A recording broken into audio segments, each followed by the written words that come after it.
Batumi şəhərində ağır cinayət hadisəsi baş verib. Batumi şəhər polis idarəsinin əməkdaşları 1988-ci il təvəllüdlü xarici ölkə vətəndaşı olan qadını qeydiyyatssız nikahda yaşadığı şəxsi bıçaqlamaqda şübhəli bilinərək saxlayıblar. İstintaqla müəyyən edilib ki, qadın 1991-ci il təvəllüdlü kişiyə döş qəfəsi nahiyəsindən bıçaq xəsarəti yetirib. Yaralı dərhal xəstəxanaya yerləşdirilib. Şübhəli şəxs isti izlərlə saxlanılıb. Hindistanda Nipah virusuna yoluxmanın 5 halı təsdiqlənib. Yoluxanlar arasında həkim və tibb bacıları da var.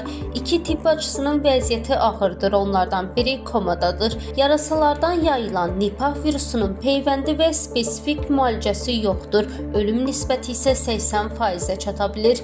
Səhiyyə qurumları bölgədə ciddi nəzarət tədbirləri görür.